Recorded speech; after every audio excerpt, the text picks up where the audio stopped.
Now, I request Principal Ma'am, please ma'am, welcome all three guests, Dr. Shri Yogini. Please ma'am, come forward.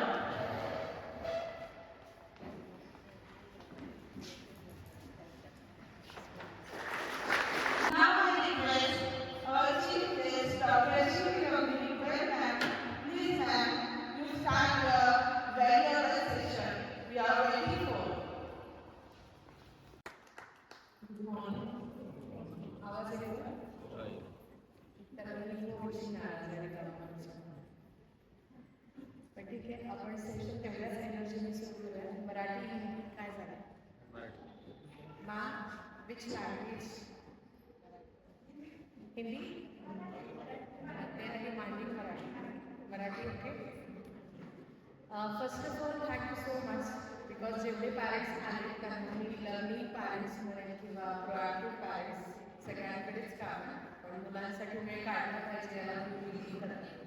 काही जणांच्या खरंच खूप genuine अडचणी असतील ज्यामुळे ते आले बसतील, पण काही जणांनी याला तो इम्पॉर्टन्स दिला नसेल म्हणून ते नाही आले.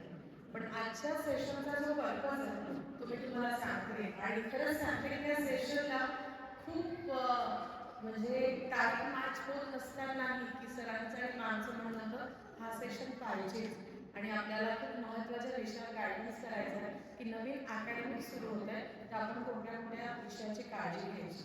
तर मी कोणत्या कोणत्या विषयावर बोलणार आहे. पहिलं, एकतर नवीन अकॅडमिक सुरू होत आहे तर आपल्याकडे पुन्हा काही गोष्टींसाठी पाठपोळी आहे, बरोबर. आणि जेव्हा काही गोष्टी पाठीकोरी असते तर कसं करायचं हे जर लक्षात आलं तर आपल्याला मुलांसाठी जास्त चांगलं काम करता येणार.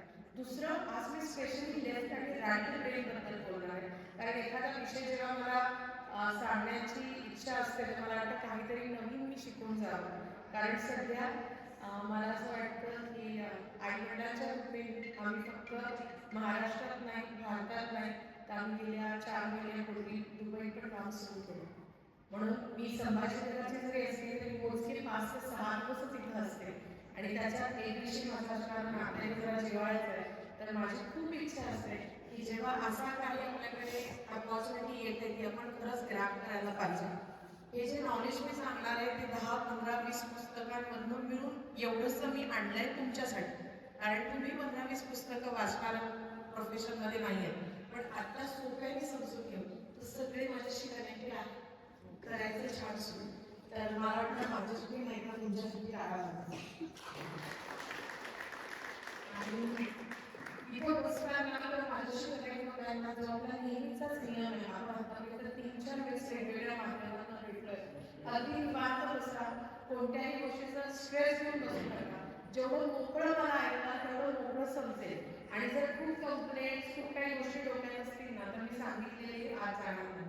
शेवटी आपण प्रश्न उत्तरांचा राऊंड घेऊ की जर माझ्याकडे काही गोष्टी सांगायच्या राहिल्या आहेत आणि तुम्हाला जर एखाद्या प्रश्नासाठी उत्तर पाहिजे तर मी त्यावर मदत करेल. पण माझा प्रयत्न असणार आहे की मी या सगळ्या गोष्टींमध्ये तुम्हाला डीपली एक एक गोष्ट खूप व्यवस्थित समजायचा प्रयत्न करेन.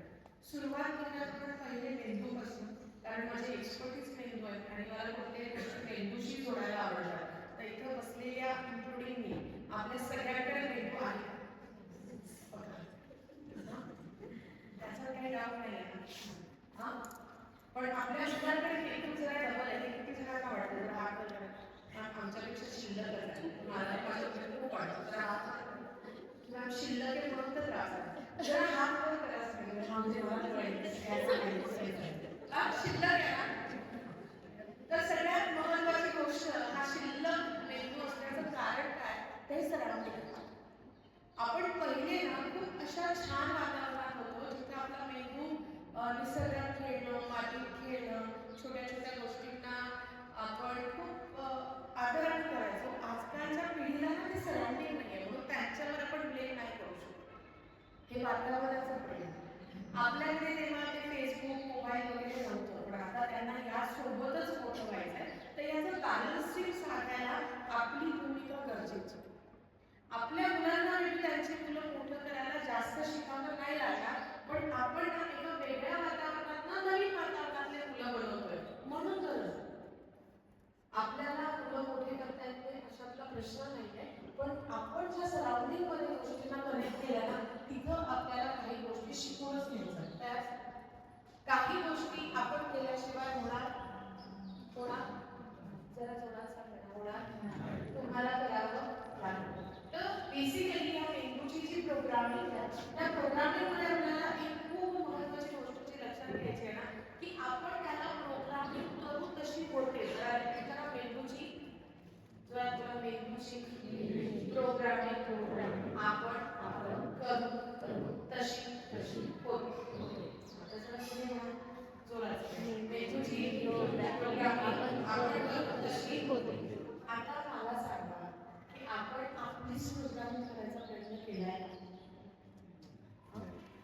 ना? नॅचरली नाही. खरं समजलं नाही.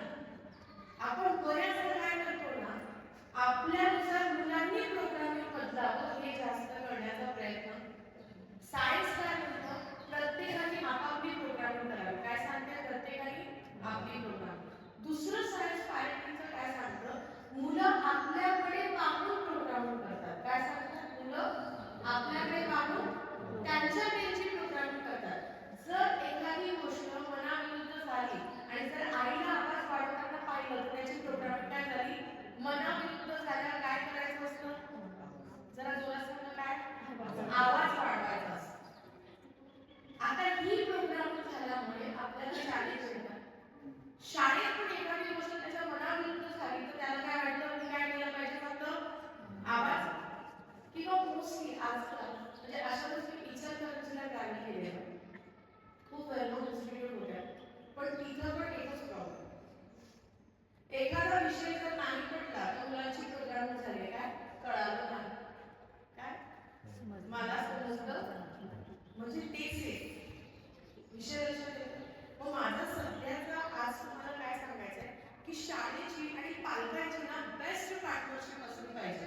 म्हणजे मुलं त्याचे डिसएडव्हान्टेज घेत नाही तर त्यांना काय वाटतं शाळेचं मुलं पालकांना सांगितलं पालक तुम्हाला येऊन सांगणार ना शाळेत म्हणजे ते सेफ. आम्ही त्याच्यातनं वाचलो. नवीन अकॅडमीमध्ये पहिली प्रोग्रामिंग हे करायची की आम्ही तू जे काय सांगतो ते शाळेत जाऊन कन्फर्म करू आणि मग त्याच्यावर ऍक्शन होईल. तू सांगितलेलंच खरं आहे हे त्यांना पहिल्यापासून जाणून देऊ नका. कारण त्याच्यात होतं काय ज्या मुलांचे लॉजिकल माइंड खूप शार्प आहे आणि आजकालच्या पिढीमध्ये 10 पैकी 8 मुलांचे लॉजिकल माइंड ना खूप स्मार्ट. कसं घुमवायचं जरा रिपीट करा काय सांगितलं कसं घुमवायचं अजून एकदा कसं घुमवायचं. तर ते फक्त तुम्हालाच नाही ते आसपास सगळ्यांनाच घुमवतात. आणि ही गोष्ट जर आपल्याला नाही मिळाली तर आपण जिम्मेदार होतोय त्यांचं नुकसान. हे तर त्यांचं काय त्यांना स्मार्टनेस त्यांना त्याचे रिझल्ट मिळतात ना की मी आईला असं सांगितलं मी बाबांना असं सांगितलं मी टीचरला असं सांगितलं. आता जर मी टीचरला पण काही गोष्टी विचारलं तर त्यांच्याकडे असे एक्झाम्पल असणार आहे की टीचरला खरंच वाटतं माझ्या घरी एवढी आजारी होती आई त्याच्यामुळे नाही झालं का म्हणजे इतकं जीव ओतून सांगितलं जातं की मॅडम काय सांगू घरात वातावरणच नव्हतं होमवर्क करायचं. त्या मॅडमला नोकरी कसं वाटतं बापरे एवढं बरं नव्हतं तुझ्या आईला तू घरातली कामं घे. घरात काही गेलेलं नसतं इथला सेविंग केलेला नसतो पण ती सेविंग गेट करायला होतं काय रॉंग पॅटर्न म्हणतात. रिपीट करा काय होते रॉंग पॅटर्न. आपल्याला पालक म्हणून समजून घ्यावं लागेल ते सायन्स. मी जसं म्हटलं ना पहिली गरज नव्हती एवढ्या सगळ्या गोष्टीची पण आता हे पॅटर्न नवीन नाही जरी बनवले एक टाईप चालेल पण चुकीचे पॅटर्न बनवू द्यायचे. जरा रिपीट करा चुकीचे पॅटर्न बनवू द्यायचे आणि एका पॅटर्नमध्ये त्यांना रिझल्ट आला की ते वारंवार तेच पॅटर्न बनवतात. तुमच्या बऱ्याचशा प्रश्नाची उत्तरं भेटतात का माझ्या बोलण्यात?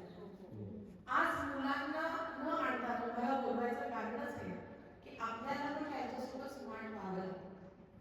कारण त्यांना कधी कधी असं कळून चुकलंय की माझे पॅरेंट्स माझ्यापेक्षा स्मार्ट. तुम्ही कोणाचं ऐकता सांगा जे आपल्यापेक्षा स्मार्ट आहे त्यांचंच नाही. एखाद्या तुमच्यापेक्षा कमी स्मार्ट वाल्या माणसाने काय बोललं तर आपण काय तो काही बोलेल असं होतं का नाही? मग ही गोष्ट मुलांच्या बाबतीत नाही होणार.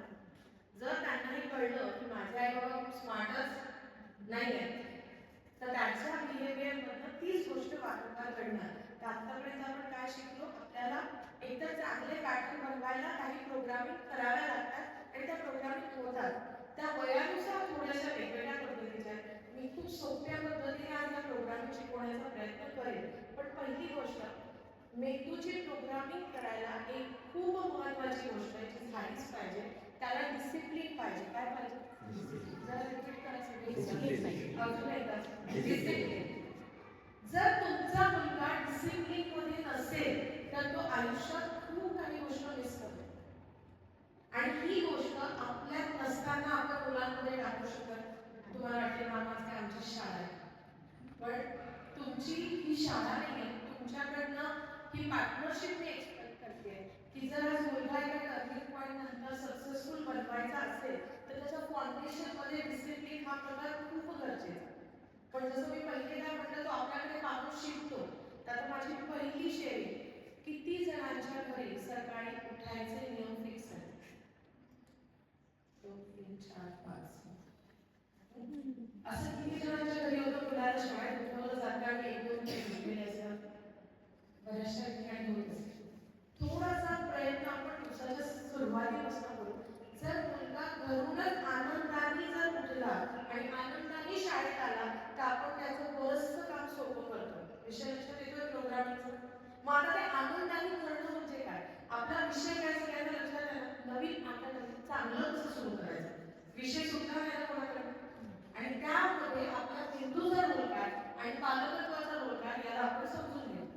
आतापर्यंत जे झालं, आज मी बोलतेय तर असं का नाही झालं याच्यावर म्हणजे विचार नाही करायचा, कसं नवीन सुरू करता येईल याच्यावर विचार करायचा. म्हणजे कधी झालं कधी नाही झालं ठीक. आता आपला प्रयत्न असणार आहे की नवीन जी सुरुवात होतीये तिथं सुरुवात सकाळची कशी करायची. तर बघा, शाळेला यायच्या आधी ऍटलीस्ट त्यांनी 30 to 40 मिनिट्स पहिले उठायला पाहिजे. किती मिनिमम? ऍटलीस्ट 40 ते 30 मिनिटं. अगदी लास्ट मोमेंटला उठलाय, उठ कसा तरी आणि जा रागा कसं ना. आता सुरुवात कशी पाहिजे प्रोग्रामिंगची? मला माहितीच आहे उठणार, मला माहितीच आहे रात्री लवकर झोपायचं नसतं. मी तुला कालच सांगितलं, आता तुला सकाळी आठवलं होमवर्क नाही म्हणून तू आता शाळेत जायला काहीतरी म्हणतोय. तुझं पोट दुखतच नाहीये, तू मुद्दाम पोट दुखतंय म्हणून. हे जे पण काय छोटे मोठे कारण, अगदी रेग्युलर कारण, या सगळ्या गोष्टीच्या गप्पांनी त्यांची प्रोग्रामिंगच पॉझिटिव्ह होत नाही. तर प्रयत्न सकाळ चांगली व्हायला रात्री झोपायच्या आधी मुलांची 5 ते 10 मिनिटं बोलणं. किती? 5 ते 10 मिनिटं. किती जणांना वाटतंय झोपायच्या आधी 5-10 मिनिटं आलं तुमच्याकडे जरा हात वर म्हणजे असायला पाहिजे. पण हात वर केला की निवड प्रोग्रामिंग आहे. हा मानवी काहीतरी विचारलं ना काहीतरी हो की नाही. म्हणजे माझी तर इच्छाच असते की मला ऐकायला सगळ्यांनीच ऐकलं. मला असं वाटतं की कोणी ऐकायला कमी पडलं तर मग मी त्याचा प्रयत्न असा करते की मी सांगायला कमी पडते. तुमच्या दोष काय आहे तर मी सांगितलेलं ऐकलंच नाही. आता जर झोपायच्या आधी 5 ते 10 मिनिटं तुमच्याकडे आहे तर कसं बोललं पाहिजे हे शिकवते. ही ब्रेन प्रोग्रामिंग आहे. आणि मी पुन्हा एकदा तुम्हाला वाटेल की मॅडम खूप कॅल्क्युलेशन मी बोलतात, पण मी असे प्रोग्राम जेव्हाही घेत असते हे मी बिलकुल फ्री ऑफ कॉस्ट घेत नाही. मी शाळेतून भरपूर फीस घेते. हे प्रामाणिकपणे काय सांगते माहिती आहे की त्याची व्हॅल्यू तुम्हाला कळत. आज तुम्ही इथे इन्व्हाइट आहात, तुम्ही बसलात मला ऐकताय. इंडिव्हिज्युअल लेवलवर माझ्या अपॉइंटमेंटसाठी सध्या 1.5 महिन्याचा बॅच चालू. पण हीच गोष्ट जर मी शाळेमध्ये घेऊन तुमच्यापर्यंत पोहोचवते तर त्याची व्हॅल्यू तुमच्याकडे असायला हवी की नाही, बरोबर? तर आता मी जे सांगते ना ते बरोबर नाही आहे. मी टेक्निकच सांगते, ज्या टेक्निक मी माझ्या क्लायंटला 1-to-1 अपॉइंटमेंटमध्ये सांगते. ठीक आहे? सगळ्यांचं जोडले का? तर ऍक्शन सगळं जोडले. असं 2 हात घ्या पुन्हा जोडले. नकोच्या वेळी जोडा. सर जोडा. सर प्लीज जोडा. म्हणजे हाच प्रॉब्लेम आहे. सर व्हेरी जोडलं बघा. हा सांगू तर झोपायच्या आधी प्रोग्रामिंग कशी होणार तर मुलांचं सबकॉन्शियस माइंड पॉवरफुल असतं. मुलांचं काय सगळ्यांचं कोणतं? सबकॉन्शियस. आणि त्याच्यावर काम करायचं असेल तर बेस्ट टाइम आहे झोपायच्या आधी. कधी? झोपायच्या. जर झोपताना तुम्ही त्याला रागवलं, तुम्ही त्याला बोलले किंवा तो चिडचिड करून झोपला किंवा ती चिडचिड करून झोपली किंवा खूप कंप्लेंट करून झोपली, याचा अर्थ एंटायर रात्र सबकॉन्शियस त्याच गोष्टीची प्रोग्रामिंग करणार. लक्षात आलं का आपलं? मग कसे विषय असले पाहिजे ते सांगायच्या आधी हे समजून घ्या की तुम्ही पण झोपताना आनंदाने झोपलं पाहिजे. झोप आज दिवसभर कामच नाही झालं, आज पैशाचं कामच नाही झालं, आज चिडचिड झाली, आज दिवस चालला नाही गेला, असं विचार करणं म्हणजे स्वतःच्या सबकॉन्शियसची रॉंग प्रोग्रामिंग करणं. विषय लक्षात येतो. मग आता असे मुलांचे काही प्रश्न मांडा जिथून तो चांगला बोलेल आणि तुम्ही पण त्याला सपोर्ट करा.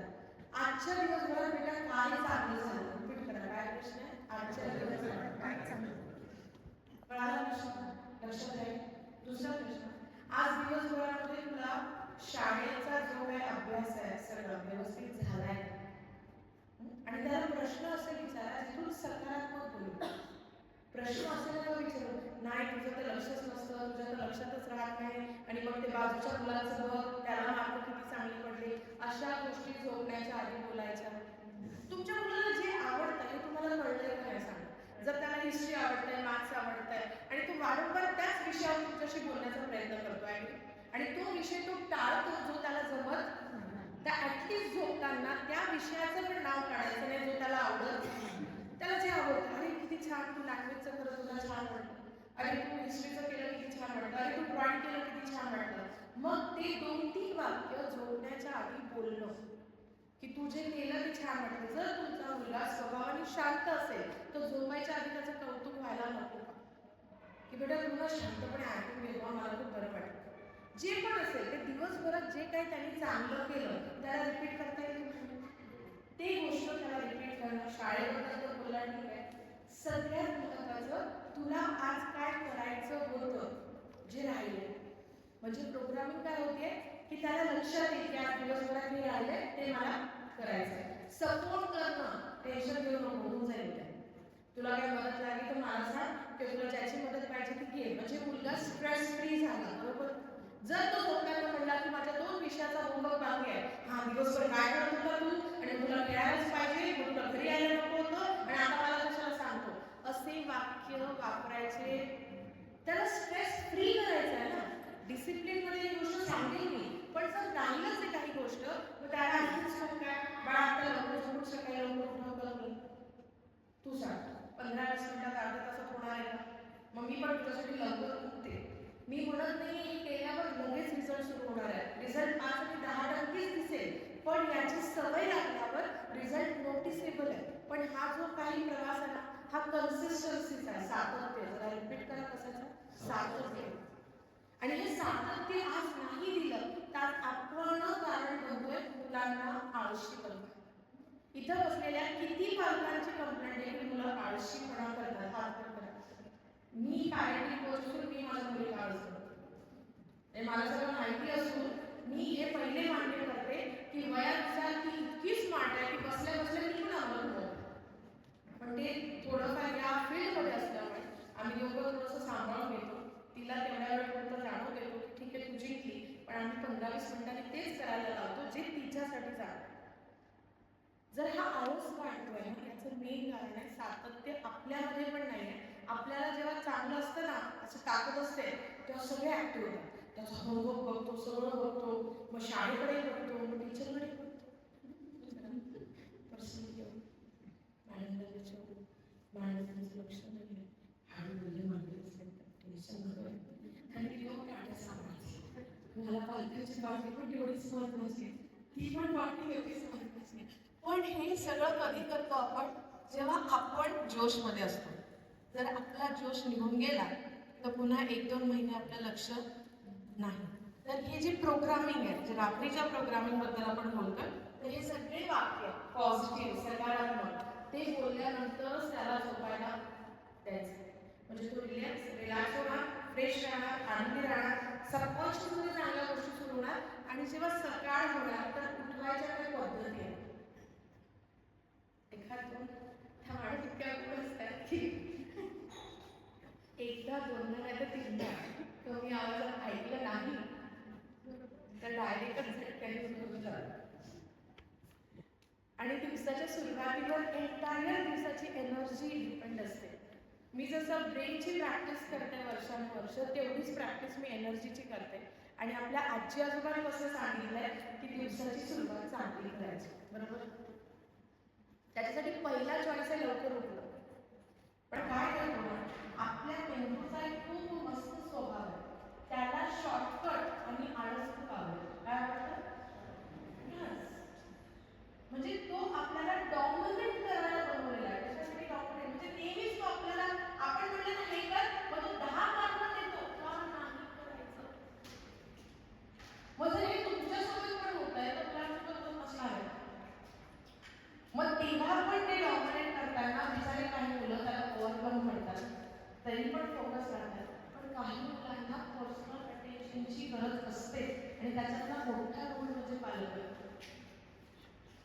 त्याचे आई बाबा त्याच्या आसपास कसं वातावरण घेऊन बसले. आज चुकून एवढं सगळं असू नये. असं नाही आहे की सर माझ्या मुलीवर ओरडत नसते, ओरडते. पण आम्ही ना त्याला येणाऱ्या 5 मिनिटात बाहेर. म्हणजे मी तुम्हाला खूप चांगलंच पॅरेंट्स व्हा आणि फक्त आनंदीच बोला असं नाही म्हणत आहे. पण एखाद्या सिच्युएशनला ओव्हरकम पण लवकर करता आलं पाहिजे ना, की तुम्ही रागवलंय, तुम्ही सांगितलंय, पण मग त्याचे दुसरे परिणाम बॅलन्स करताना त्या गोष्टीचा सपोर्ट गरजेचा असतो. नाहीतर चांगली करतोय त्यांची पण आणि आपली पण. लक्षात येते? फक्त त्यांच्यावर करून उपयोग नाही. जर ती कॅपॅसिटी आपल्यातच नाही आहे तर ते आपल्याला निभवता येणार नाही. म्हणजे आजही मीटिंगसाठी एक प्रोग्रामिंग होते. मला वाटतं 4-5 दिवसापासून मॅडमने मेसेज टाकला असेल. प्रत्येक पालकाची इच्छा आहे की मुलांनी डेव्हलप व्हावं.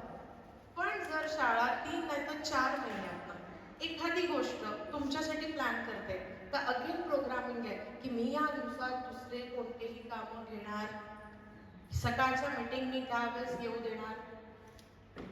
पण जर प्रोग्रामिंग असेल, अरे जाऊन काय ठीक आहे मी नाही गेलो तरी चालणार आहे, तर असे पॅरेंट्स इथपर्यंत आले. पण किती जणांना बसल्यावर वाटतं की प्रत्येकाने इथे येऊन ऐकण्यासारखा विषय आहे वाटतंय. मग आता माझी तुमच्याकडनं आहे, जे नाही आले ना अशा 5 पालकांना किती फोन करा, भेटून बोला, पण प्रॅक्टिकली माझ्याकडनं जे ऐकलंय ना ते 5 पर्यंत पोहोचवायचं की बाबा तू त्या मीटिंगला दिसली नाहीस म्हणून तुला सांगते. हे जोपर्यंत नाही होणार ना तो अवेअरनेस नाही वाढणार. हे तुमचं प्रॉमिस पाहिजे. आता जे नाही आले त्यांच्याकडनं मी प्रॉमिस नाही घेऊ शकत, पण तुमच्या बसलेल्यांपैकी पण हे 5-5 लोक तुम्ही जर कनेक्ट केले ना तर त्यांना ऍटलीस्ट दुसऱ्या प्रोग्रामच्या वेळेस कळेल की नाही मी काहीतरी महत्त्वाचं मिस केलं जे माझ्या मुलासाठी गरजेचं होतं. अगेन सकाळच्या प्रोग्रामिंगवर येऊ. भ्रामरी किती लोक करणार विथ फॅमिली. सगळेजण पोटात काय असलं पाहिजे फक्त हां आणि त्यानंतर ते करायचं. आता काही मुलांना सकाळी आवरताना ब्रश करायला कंटाळा येतो. आहेत का असे कोणी? आहे. हात वर करा म्हणजे मला कळेल. आहे. आपण काय म्हणतो? कर, लवकर संपव, तुझ्या नेहमी मागे लागावं लागतं, ब्रश करायचं तुला कंटाळा. असे ऍटलीस्ट निगेटिव्ह सेंटेन्स वापरायचे नाही. जर तुमचा मुलगा 4 दिवसही ब्रश नीट नाही करत आहे ना तरी हरकत नाही. 4 दिवस. पण तुम्ही जी रॉंग प्रोग्रामिंग करतायत ना म्हणून त्याच्याकडे चांगली प्रोग्रामिंग जातच नाही. असं केलं ठेवून दिलं, सेंटेन्स सेम असतात. मला काय वेडा समजला का, आत्ता तर टूथपेस्ट दिली होती, 2 मिनिटात ब्रश होतो का, दाखव तुझे दात, दाखव मागचे दात. शाळेत आल्यावर मॅडमही रागवतात, घरी तुम्हालाही ऐकायचं. एका टाइम नंतर त्याची प्रोग्रामिंग ना तशी सेट होऊन जाते की मी दात नीट नाही घासली तरी चालतं. अशा वेळेस म्हणजे अगदी हे छोटंसं एक्झाम्पल आहे. मग ते दात घासून असू द्या, आयरन केलेला युनिफॉर्म असू द्या किंवा ते व्यवस्थित बूट सॉक्स मेंटेन करून जाणं असू द्या. पण याच्यात जर रॉंग प्रोग्रामिंगची सवय लागली तर मुलांची अपेक्षाच नसते की मला ड्रेस इस्त्री करून का नाही दिला, कारण ती रॉंग प्रोग्रामिंग झाली. मग अशासाठी काही दिवस आपल्या डिसिप्लिनवर काम करा. तू तू कर काय करायचं, घाबरू नको, मी आहे सोबत. भावना परिस्थितीनुसार बदलते, पण अशा गोष्टीत सपोर्ट करायचा. जर तो म्हणतोय की आज मला शाळेतून म्हणलंय की असे सॉक्स चालणार नाही, तर त्याला उलटून आपला सपोर्ट काय असला पाहिजे. आजच्या दिवस मॅमला रिक्वेस्ट कर, उद्या जाऊन घेऊन ये. किती जणांना प्रोग्रामिंग कळत आहे? ही तर छोटी गोष्ट आहे, खूप छोटी गोष्ट आहे. आज तुमच्यापैकी कोणालाच मॉनिटरीचा प्रॉब्लेम नाहीये, त्याचं कारण सांगते. तो एका चांगल्या स्कूलच्या स्टँडर्डमध्ये शिकतो. आज जर एखाद्या फेस्टिवलला 1000 रुपयाचं जरी बजेट असेल ना, आवडलेला ड्रेस 1500चा किंवा 2000चा आपण आणतो, पण त्याचं ग्रॅटिट्यूड त्याच्या स्कूल युनिफॉर्मला नसेल तर आपण अनावधानाने त्याला सपोर्ट नाही करत.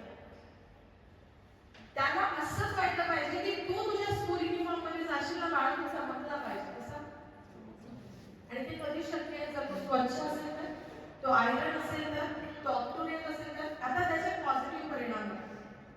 हा मुलगा या वातावरणात मोठा झाला ना तर तो आयुष्यात पण तेच अट्रॅक्ट करतो. तर आपण आयुष्यात पण पुन्हा मुलं आयुष्यात पण आणि एक खूप मोठा ब्रेनचा लॉ आणि एनर्जीचा लॉ शिकवतो की तुम्ही ज्या सभोवताली असतात तुम्ही तशाच गोष्टी आयुष्यात अट्रॅक्ट करता. जर त्याला त्याच्या आसपास पण तसेच मित्र भेटले तर त्याला ते मजा येणार. मग तुमचाही मुलगा कोणाचा मित्र आहे किंवा त्याचाही मित्र तुमच्या मुलाचा मित्र आहे तर ही पार्टनरशिप आहे की नाही. चार चौकात त्याला जर हे ऐकावं लागत असेल की आज तुझ्या शूजला पॉलिश नाही, त्याला ते चांगलं वाटतं. पण आपण प्रोग्रामिंगसाठी काय केलंय, रिपीट रिपीट रिपीट झाल्यामुळे त्याला त्याची चुकीची सवय लागली आहे आणि मग जर कोणी बोललं तरी परिणाम होत मजा आहे.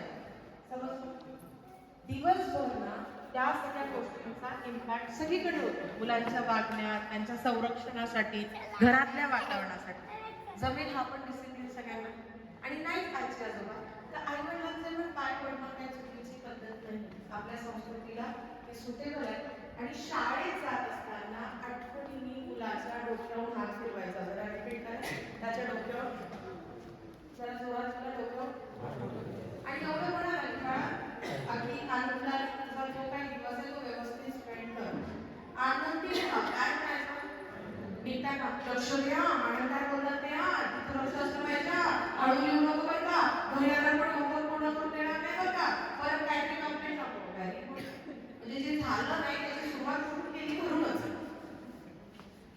एखाद्याला जर कोण म्हणलंच असेल की हा जगात झोपतो म्हणजे ती आई तर ती महिनाभर हेच म्हणते शाळेत गेल्यावर झोपू नको.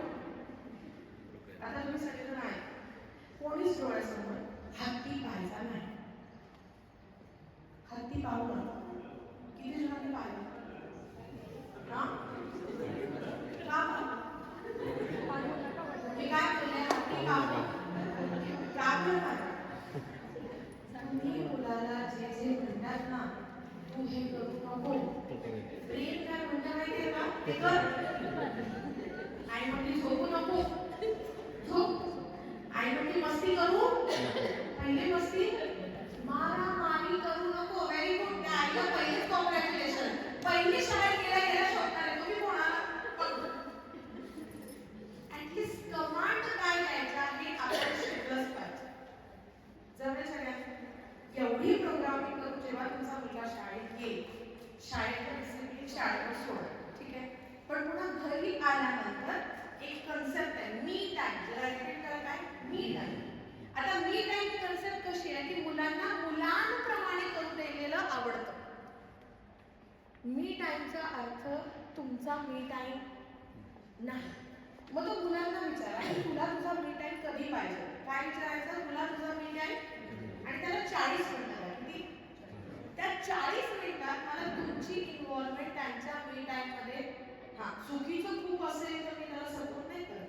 पण जर त्याला खेळायचं त्याला स्क्रीन पाहिजे त्याला जर त्याचा काहीतरी वस्तू तोडून नवीन बनवायची काही पण करायचं असेल चांगलं तर त्या 40 मिनिटात तुमची इन्व्हॉल्वमेंट नको. तर शाळेत ना त्याचे 40 मिनिटं घरी आल्यावर मी टाइम झाल्यानंतरचं डिसिप्लिन बनवा. किती मुलांकडे असा टाइम टेबल आहे की या वेळेत मला माझा अभ्यास करायचा असेल 1 2 3. आता जर आपण इम्पॉर्टन्स त्यांच्या मी टाइमला देतोय म्हणजे त्यांच्या नुसारच्या टाइमला देतोय तर इम्पॉर्टन्स स्टडीला पण दिला गेला. आणि एकदा जर ना अकॅडमिक सुरू होत आहे त्याला म्हणायचं की या वेळेत तुला कोणीही काही बोलणार नाही. पण हा जो आपण आता अभ्यासाचा टाइम ठरवतोय तो अभ्यासाचाच राहणार. हे एकदाच जास्त काम करायचंय सुरुवातीला. जरा रिपीट करा कधी सुरुवात. एकदा हे काम सुरुवातीला झालं तर आपल्याला फक्त त्या टाइम टेबलकडे बोलतात. शब्द पण वापरायचे. त्या टाइम टेबल मध्ये अगदी मस्त मी टाइम असा सजवून ठेवा. पहिली प्रायोरिटी कोणाला दिली आपण टाइम टेबल बनवताना त्याच्या वेळेला. मग विचारलं की सांग तुला रोजचा किती तास अभ्यास करायला जमणार. अभ्यास करत असताना ब्रेक वगैरे द्यायचं ते साडी समजवते. पण तो टाइम जर अभ्यासाचा आहे तर तो अभ्यासाचा असला पाहिजे. त्यामुळे तुम्हाला पण त्याला दुसरं काम जास्त नाही. तो रिस्पेक्ट दिला. मग तुमची रोजची अर्ध्याहून जास्त एनर्जी याच्यावर जाते की नाही? अभ्यासाला बस. किती पॅरेंट्सला वाटतंय की हो जातं. पण त्याच्यात आपण काय मेसेज देतोय की तू जे काम करतोय ते इंटरेस्टचं नाहीये, ते बळजबरी करणार का? तो आनंद, ती एनर्जी फ्लोच होत नाही. तर पहिली गोष्ट, पहिले वेळ फिक्स कळलं सगळ्यांना? आणि छान आपल्याला ना मुलांसोबत बसून वेळापत्रकच बनवायचं. त्याचा छान फोटो काढायचा आहे, समोर दिसेल असं मांडायचं आहे आणि जमलं तर तू फोटो की तुझ्या शाळेत पण शेअर करणार आहे असं सांग ना. मुलांना जरा जास्त आवडतं. एखादी नवीन गोष्ट केली आणि त्यांच्या जर मॅडमपर्यंत, प्रिन्सिपल मॅमपर्यंत पोहोचली ना की त्यांना वाटतं वा आम्ही जे चांगलं केलं तेही पोहोचलं. कारण त्यांची प्रोग्रामिंग काय झाली आहे, आम्ही जर काही चुकीचं केलं तरच पोहोचतो. खरं की नाही? आज जर त्यांनी घरी पाहुणे आले आणि जर चांगली मदत केली तर तुम्ही कधी इनिशिएटिव्ह घेतलाय का मॅमला कधी मेसेज करायचा की मॅम आम्हाला हे सोशल स्किल छान दिसलं बरं का? आज त्यांनी 4 लोकांसोबत बोलताना त्याचा कॉन्फिडन्स खूप छान होता. आज त्यांनी घरातल्या छोट्या छोट्या प्लॅनिंगमध्ये ना आम्हाला वाटलं पण नव्हतं त्यापेक्षाही चांगलं केलं. प्रोग्रामिंग बदला मुलांची. नेहमी येऊ शक्य नाही ना. शाळेत एखादा कॉमन नंबर तर असेल. एक प्रयत्न करा ना. टेक्नॉलॉजीच्या आपण जगात राहतो. मस्त मराठीमध्ये, मस्त तुम्हाला आवडेल त्या भाषेमध्ये तो मेसेज टाईप करा आणि पाठवा शाळेला की काय काय चांगलं होत आहे. कारण ह्या सगळ्या गोष्टींचं जोपर्यंत मुलांना पण ॲप्रिसिएशन मिळणार नाही, ब्रेनची प्रोग्रामिंग होणार नाही. आपलं फक्त काय ना अकॅडमिक मार्क्स आणि जर त्याने चांगला ग्रेड आणला म्हणजेच तो शाळेत जाऊन काय करतो. जर तू त्याच्यात कमी पडला म्हणजे शाळा पण काही करत नाही, कोणी काही करत. या प्रोग्रामिंग मधलं बाहेरच यावं लागतं. आज आपण अकॅडमिकली खूप काही चांगलं शिकलो म्हणून सक्सेसफुल आहे असं नाही. खूप वेगवेगळ्या स्किल मॅटर करतात. इथपर्यंत लक्षात येतात छोट्या छोट्या गोष्टींना. कंटाळा येतोय का? नाही. मजा येते पक्का? तर आतापर्यंत जे सांगितलं फक्त 2-2 पॅरेंट्स रिपीट करा काय कळलं. मग आपण नवीन टॉपिक मध्ये जाऊ. बसूनच रिपीट करा की मॅम हे कळलं आणि हे कळलं. कोणतं आहे? बसूनच. किती झाला बोलते मी? 9ला सुरू केलेलं ना आपण? 7ला म्हटलं झालं. हां सर प्लीज. पण नेहमी बोलणारेच चेहरे बोलतात सर. एकच कॉर्डलेस आहे का आपल्याकडे? हो. मॅम सरांपर्यंत पोहोचवा. हाच पोहोचवा.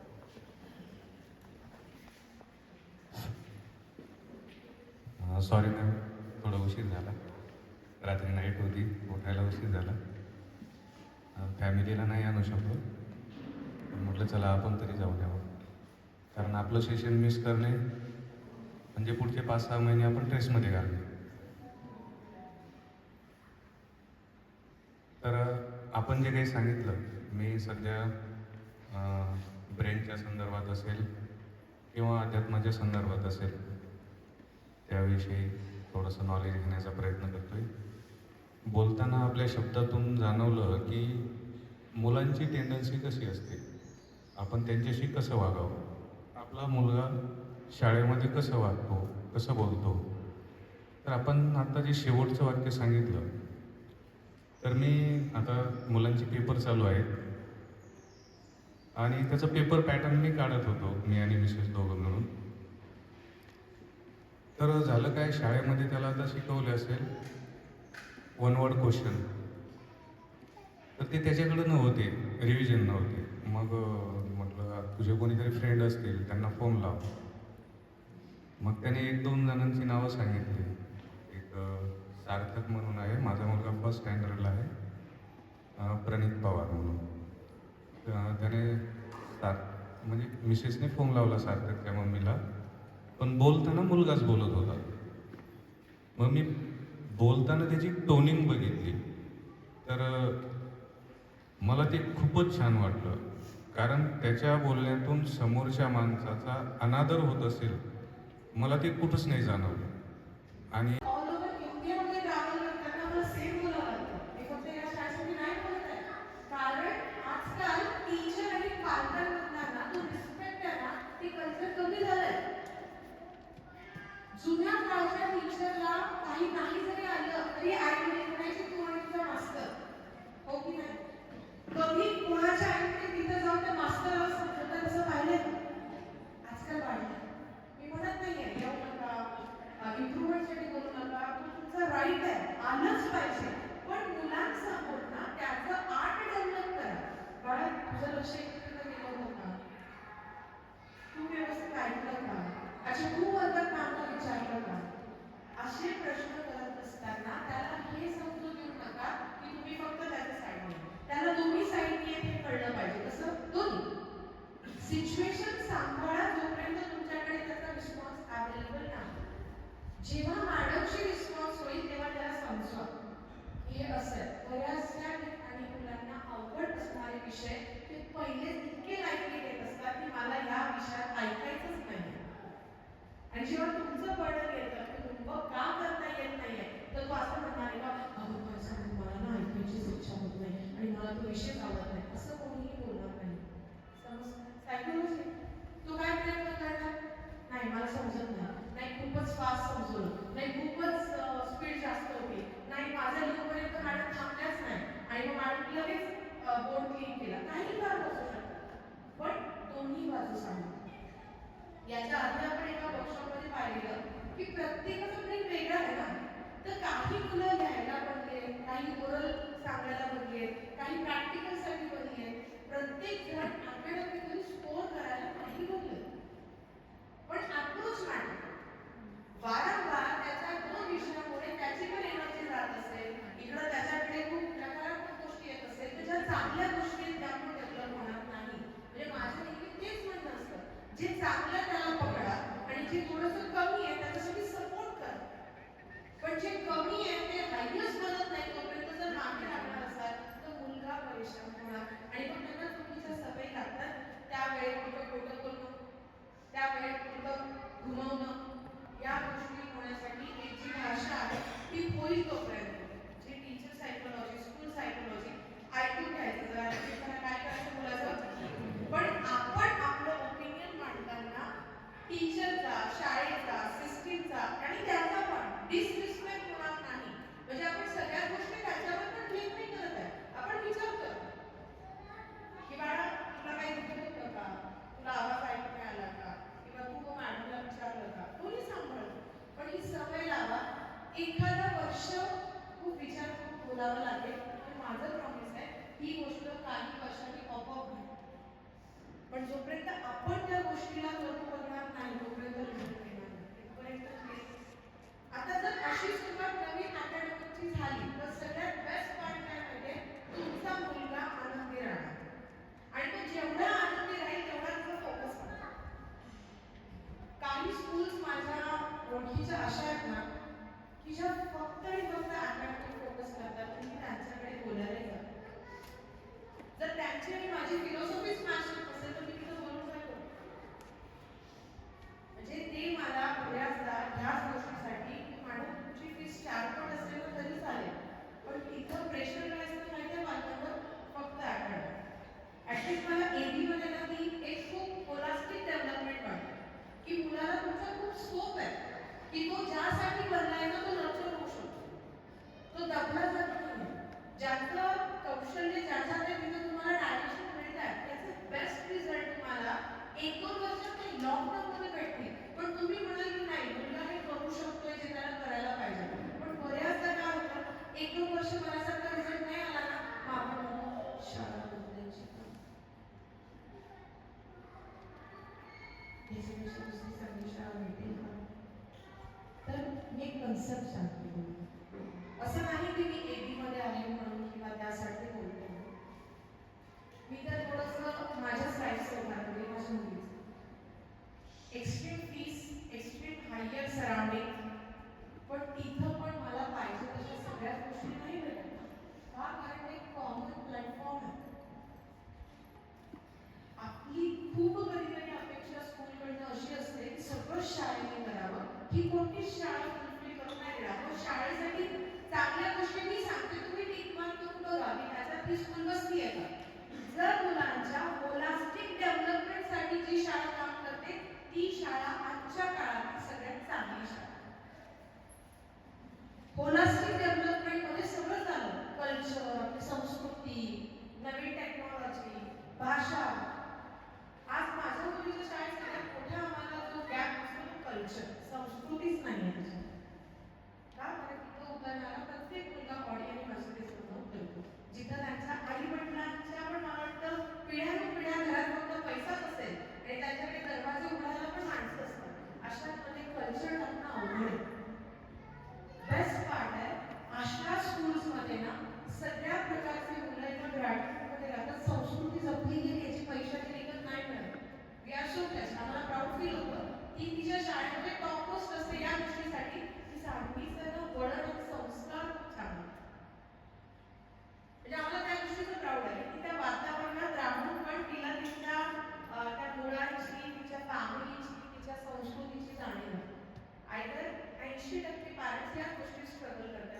पहिलं काय करायचं म्हणजे होलिस्टिक अप्रोच शाळेत आहे.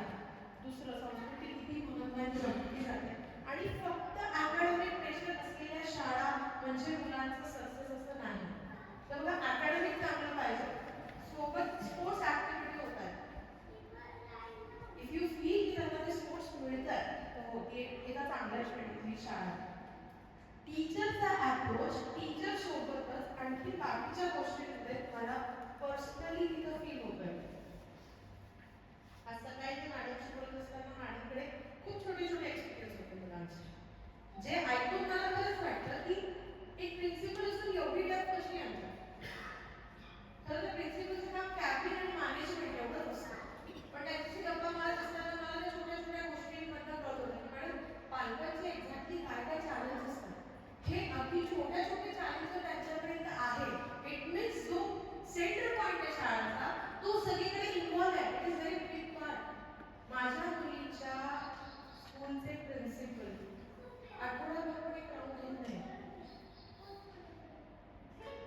याचा अर्थ मला असं वाटतं की हा एक खूप बेस्ट पार्ट आहे की इथला मेन जो माणूस आहे तो इतका इन्व्हॉल्व सिस्टीममध्ये, टीचरमध्ये, पॅरेंट्समध्ये.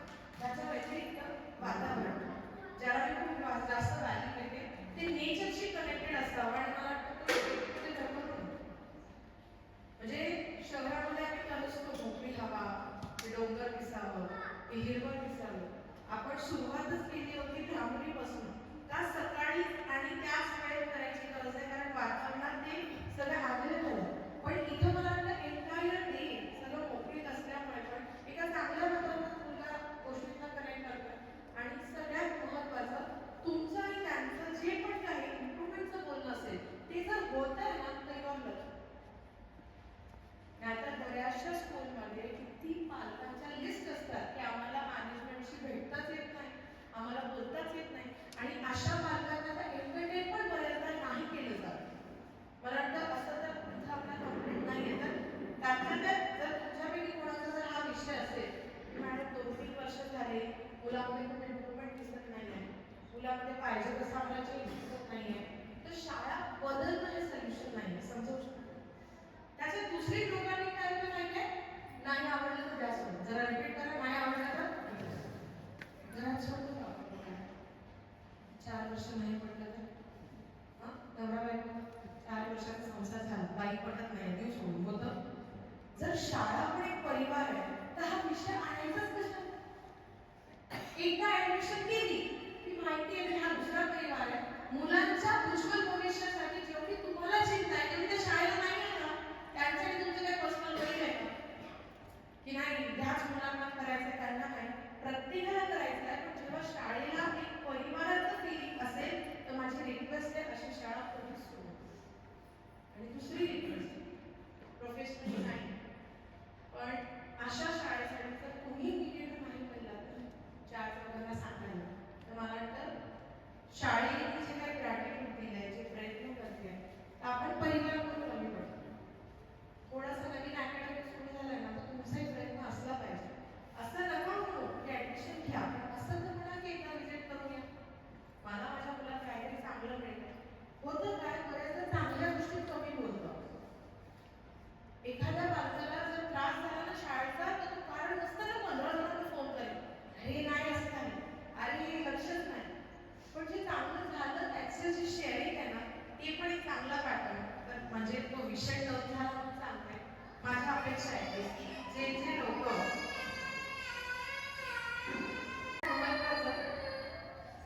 तुम्ही जेवढे जण इथे बसताय ते कोणीच माहिती ज्यांचा शाळेवर खूप विश्वास, मे बी ज्यांचा काही कंप्लेंट असतील त्या मीटिंगला पण नसतील. पण माझा शेअरिंगचा उद्देश आहे की याला मी एका वेगळ्या लेवलवर नर्चर करते.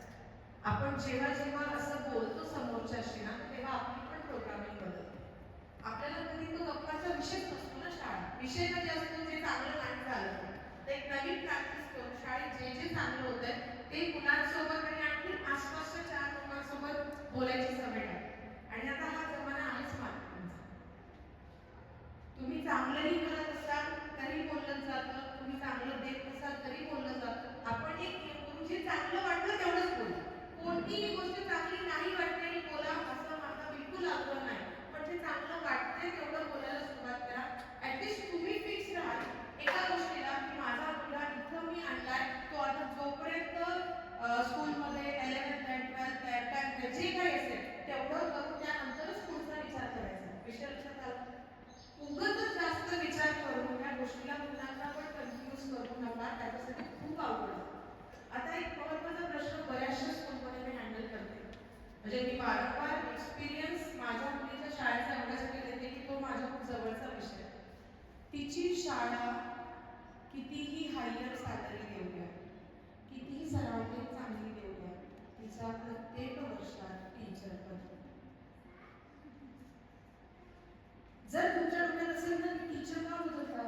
मुलं डिस्टर्ब होतात.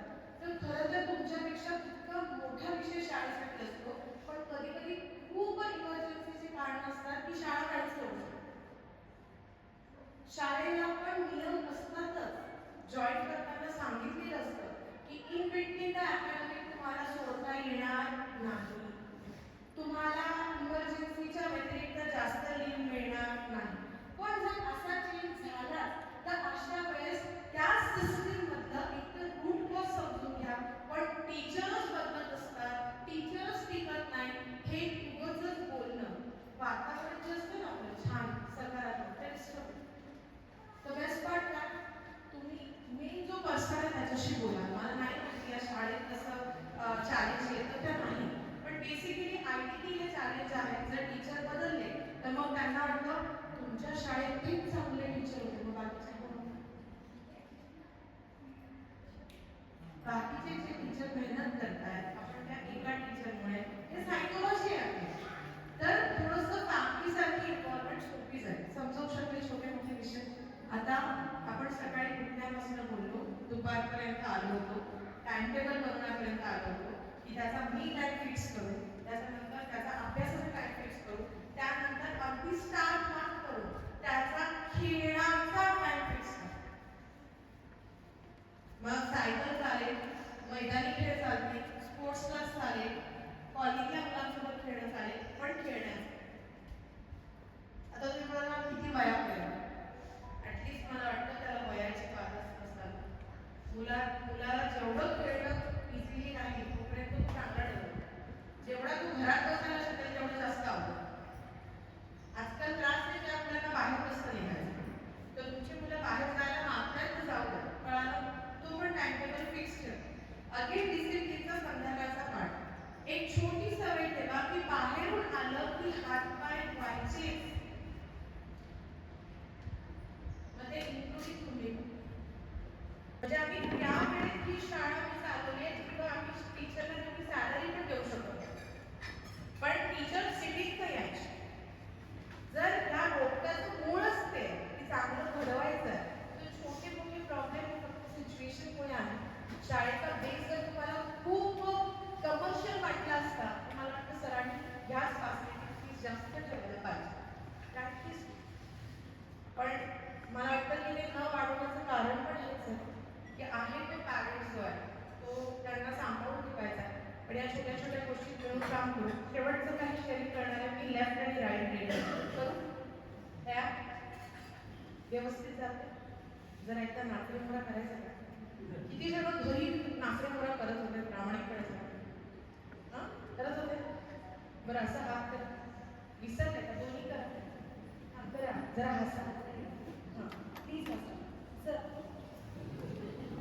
आज विचारा, ठीक आहे, तर सुरू करायचं. हां नाचरे मोरा, हां जोरात.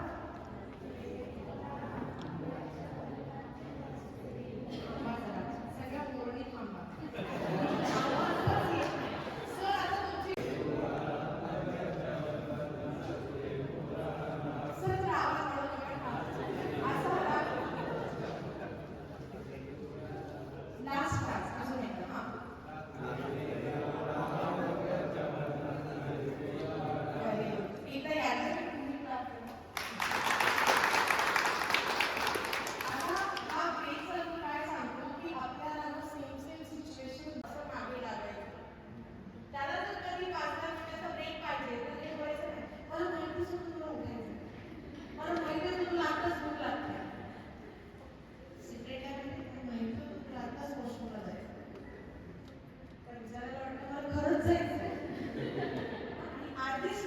नसतं जायचं, फक्त उठायचं. पण ब्रेक आवश्यक आहे. ब्रेक जर लक्षात ठेवा, ब्रेक फक्त त्या ब्रेकमध्ये स्क्रीन टाइम नसायला पाहिजे. टेक्नॉलॉजी रिलेटेड ब्रेक नको. खेळू द्या, खाऊ द्या, उठू द्या, पडू द्या, चालेल. पण तो ब्रेक नाही घेतला तर काही मुलांना पुढचा अभ्यास अवघड जातो. तर ब्रेकचे काही नियम सांगते. लेफ्ट ब्रेन जो आहे ना तो लॉजिकल माइंड आहे. कोणता?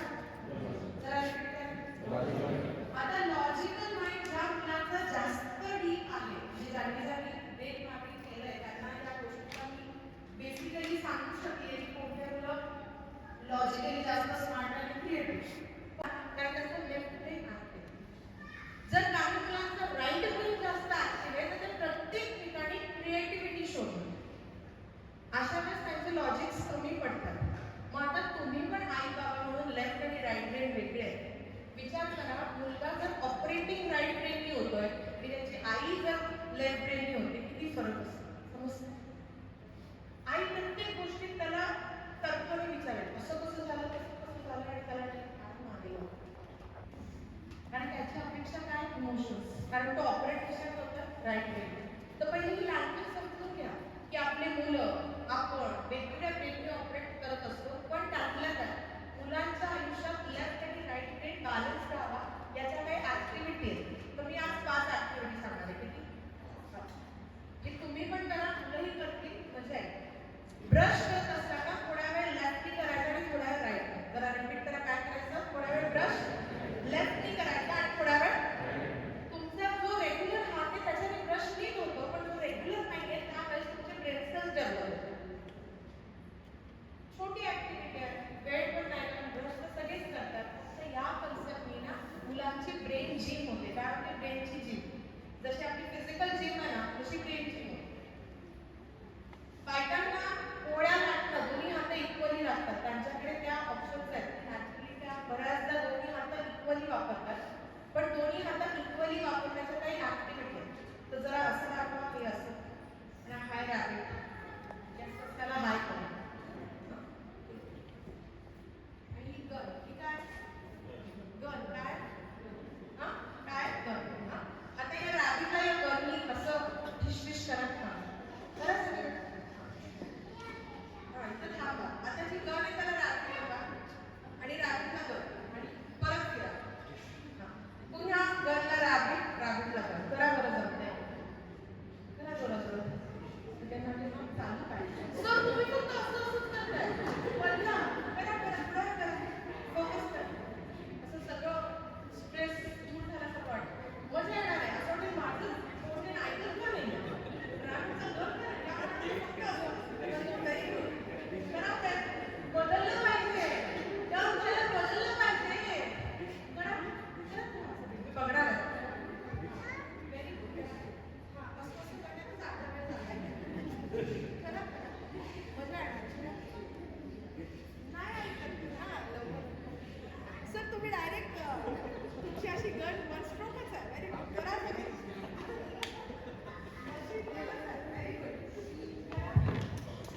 अशी जर ऍक्टिव्हिटी तुम्ही 5 मिनिटं जरी मुलांसोबत केली ना, पहिले मुलांना हसू येणार आहे की तुम्हाला जमत नाही. त्यांना त्याच्यात जरा जास्त चांगलं वाटतं. दुसरी गोष्ट, मुलांना त्यांच्या वयात करताय याला एक्सरसाइज म्हणून करायचं. आपण आपल्या ब्रेनला कमांड द्यायला लागतो, लेफ्ट आणि राईट, आणि एकसाथ वापरतो. त्याच्याने खूप फायदा होतो. कारण लहानपणी आपल्याकडे एक ऍक्टिव्हिटी होती, तुमच्याकडे कोणी करत असेल,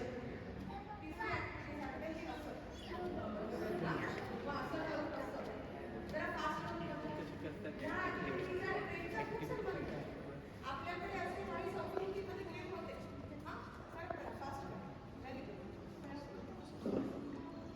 जर घरात भांडण झाले, जेवायचं थांबा, काय करायचं, मिळून एकदा ऍक्टिव्हिटी नाही तर ती सुरू करायची, नाही तर ती सुरू करायची. कळलं? जर चिडचिड होत असेल तर बायकोला म्हणायचं थांब, रॅबिट करतो. काय करायचं, काय ना, जितकं भांडणार आहे त्याचं 50% कसे करतो. पण बेस्ट पार्ट ज्याच्यात त्यांनी ऍक्टिव्हिटी सांगते त्याच्याने ब्रेन डेव्हलप होतं. काय होतं, सगळे. आता हे असं दाखवा, टू एका हाताने टू, एका हाताने वन करा. टू वन, मग वनला टू करा, टूला वन करा. करा बरं. हा हे बघा, करा करा. माझ्याकडे फोकस असतो, तिथंच करा, तरच जमणार आहे. करा टू वन. व्हेरी व्हेरी तुम्ही करतात ऑलरेडी. तुमचं काम काहीतरी दोन्ही दिसतंय, लॉजिकल आणि क्रिएटिव्ह. जे फक्त एका ब्रेनने ऑपरेट करतात ना त्यांना अवघडच जातं. Very good. मजा येते. फक्त अशा गोष्टी ऑफिसमध्ये बसून करू नका. ऑफिसच्या बॉसला टेन्शन येईल की काय झालं, इतके केवळ कामात परिणाम होतात त्या डोक्यावर पण दिसतोय की का. पण बेस्ट पार्ट, काही ठिकाणी आनंदी राहायला आपल्याला काही करता आलं पाहिजे, त्याच्यातले हे मार्ग. आणि बेस्ट पार्ट की यासाठी ब्रेनची डेव्हलपमेंट होणार. कळालं काय काय सांगितलं? ब्रश, गर्ल आणि रॅबिट, 2 आणि 1 आणि ही. त्याच्या व्यतिरिक्त एक खूप सुंदर पनिशमेंट होती जुन्या काळी. आजकाल ती शासनाच्या नियमानुसार बंद झाली आहे, पण ती घरात सुरू आहे. कान पकडून. हा तर जरा कानाचा क्रॉस पकडा सगळे. क्रॉस सरळ. हे खालचं पॉट नीट दाबा. मी पुढची ऍक्टिव्हिटी करून घेणार नाही, काळीचा दुसऱ्यांना बोलवणार नाही. पण रोज सगळ्यांनी मिळून उठबशा काढायच्या घरात मिळून. आणि जमलं तर तेव्हा समोर काढायचा की बाबा जे काही चुकलं असेल म्हणजे त्याला एक मिनिंग येईल. पण मिळून जर सगळ्यांनी काढल्या तर वाईट वाटणार. पण ऍटलीस्ट 25 ते 30 फूट बशा जर रोज काढल्या तर ब्रेन डेव्हलप होतो. म्हणजे जुन्या काळी पनिशमेंटला पण छान अर्थ होतो. हे जे खालचं पॉईंट आहे ना, हे डिरेक्टली ब्रेनशी करायचं. क्रॉस घेण्यासाठी की लेफ्ट आणि राईट ब्रेन ऍक्टिव्ह व्हावा म्हणून. आणि जेव्हा तुम्ही खाली बसताय आणि उठताय त्याच्याने ब्रेन सेल्स जास्त व्यवस्थित ऍक्टिव्ह होतात. लक्षात आलं? तर त्याला पनिशमेंट नाही. त्या मॅडमने काढा असेल व्हेरी गुड. की वा सगळेजण असं लाईन दिसत असतील त्यांना वा हे सगळे एक्झाम. तर बेसिकली मी माझ्याकडनं सगळा कंटेंट छान डिलिव्हर केला. तुमचे जर काही प्रश्न असतील तर तुम्ही मला विचारा, त्याला मी आणखी मदत करेन. पण पुन्हा 2 ते 3 पालकांकडनं बसूनच सांगा की आजच्या मीटिंगमधनं काय काय शिकू. तर कोण द्या इकडचे काही. हां सर. Good morning ma'am. सकाळी 9 वाजेपासून इथे बसलेले आणि माझं हे 3रं सेशन आहे, मी अटेंड करतोय. एखाद्या वेळेस पॅरेंट्स मीटिंग माझ्याकडून अटेंड होत नाही, पण तुमचं सेशन मी काही चुकवतो. आजच्या सेशनमध्ये मुलाच्या सकाळी उठण्यापासून तर झोपेपर्यंत काय ॲक्टिव्हिटी घ्यायच्या, पालकत्व कसं निभवायचं आहे आपण जे समजावून सांगितलं ना, खूप ग्रेट. आणि I am very thankful to respected principal ma'am and president sir की इतकं छान ते पॅरेंट्ससाठी आपल्या लेक्चर ठेवतात दरवर्षी, वर्षातून 2-3 वेळेस. माइंड फ्रेश होऊन जातं आणि पॅरेंटिंग कशी निभवायची हे कळतं. म्हणजे खूप साऱ्या सिच्युएशन असे असतात, तुम्ही सांगितले जे सांगितलं ना ते म्हणजे होतंच, घडतंच पालकांकडून की नाही तू हे करायलाच पाहिजे. आपण ठरवतो, तुमचा कार्यक्रम ऐकल्यावर असं वाटतं की नाही आता आपण असंच करणार आहे. थोडा कालावधी गेल्यावर परत पूर्व सिच्युएशनलाच येऊन जातात. आम्ही प्रयत्न करू आणि असे कार्यक्रम. आणि मोठं शिक्षा दी और संस्कार दी या शाळेचा, आणि तो निभवतातच ते, फक्त दिसत नाही ते. म्हणजे काही म्हणजे मी नाव नाही ठेवत, काही स्कूलमध्ये फक्त दाखवायचं असतं, मतलब दिखाने के अलग और खाने के अलग. इथे तसं नाही आहे. जे शो करतात ते इथेच होतं. कल्चरला खूप इम्पॉर्टन्स आहे मॅडम. आणि जे तुम्ही बोलला की काळे सर प्रॉफिट, ते खरंच मी पण म्हणतो की एवढ्या फीमध्ये एवढे कार्यक्रम अरेंज करणे, एवढ्या कल्चरल ॲक्टिव्हिटीज घेणे, नाणाफाना तोटावरतीच ही स्कूल चालू असेल त्यात काही शंका नाही. कारण मुलांची खूप आपल्या रिलिजनशी संबंधित रिलेटेड जे ऑकेजन्स असतात, जे फेस्टिवल्स असतात, ते सगळे सेलिब्रेट इथे होतात. जनरली कॉन्व्हेंट स्कूलमध्ये हे होत नाही.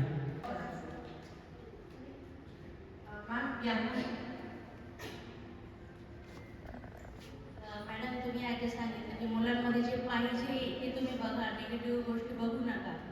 आणि मेन म्हणजे आपण जास्त करून चुकांकडेच लक्ष देतो मुलांच्या, तर ते तुम्ही अपोजिट करा. जे चांगलं आहे ते बघा, ते आवडलं मला. प्रॅक्टिकली माझं काही लग्न झालं नाही, मी एक टीचर आहे. माझं या स्कूलला कनेक्ट होण्याचं रिझन एवढंच आहे की माझे आणि माझं इथं स्कूलमध्ये ठीक आहे. तर माझे वजन, मी एक लेक्चर आहे, मी नीटच्या स्टुडंटला बायोलॉजी शिकवतोय. पण माझा एक प्रश्न मॅडम तुम्हाला, सकाळी उठल्यापासून ठीक आहे, फक्त फोकस करा. सकाळी उठल्यापासून पायरेंट फूडचं काय, म्हणजे पायरेंट कसे वर्क करतात, सॉरी ॲक्च्युली उठण्यापासून ठीक आहे, मुलांना उठवणं, त्याचा डब्बा पॅक करणं ठीक आहे, त्याचं बॅग आवरून देणं, त्याला टिफिन पॅक करून स्कूल व्हॅनपर्यंत सोडणं, ह्या सगळ्या गोष्टी हे मुलांना स्कूल पर्यंत पाठवण्यापासून तर सकाळी राहिलेलं स्वयंपाक करणं आणि सकाळी म्हणजे बाकी सगळ्या गोष्टी आहेत. दिवसभर तुम्ही फ्री असता का? नाही. सकाळी 5 पासून तर रात्री 10-11 पर्यंत तुमचा शेड्यूल काय असतो? बिझी असतो.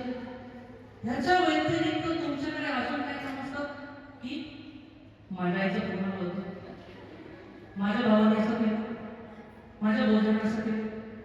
हे व्हरायटी ऑफ जे पीयर प्रेशर या पॅरेंट्स वरती आणि हे झालं महिला मंडळाचं. इकडे सकाळी 9 पासून ऑफिसला जायची तयारी, 12 घंटे ऑफिसमध्ये जाऊन त्यांना टाइम स्पेंड करायचं. प्रत्येकाचं एकच कॅटेगरीचं काम आहे का?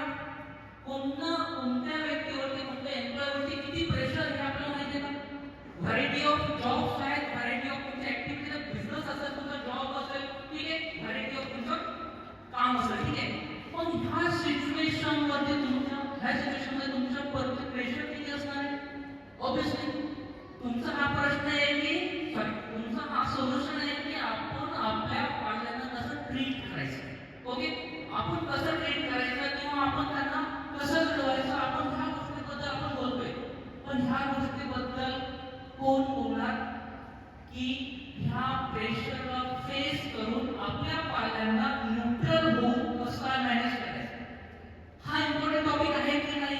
सगळ्या फिमेल वर्ग असो, मेल वर्ग असो, आपलं प्रेशर बाजूला ठेवायचं आणि आपल्या पॅरेंटला ऑलवेज न्यूट्रल होऊन अंडरस्टँड करून घ्यायचं, त्यांना वेळेवर ट्राय करायचं किंवा ट्रीट करायचं. हा माझा प्रश्न. प्लीज. Thank you so much. एका प्रश्नाच्या आधी जे काय एवढं मस्त बोलले ना, असं वाटतं स्टेज एकतर ज्या पद्धतीने की मी तर पालन नाही आहे, मला तर मुलं नाही आहे, पण तो तेव्हा सुद्धा असं वाटत होतं की मी सगळ्यांचा पालन, तर त्यासाठी ॲप्रिशिएट.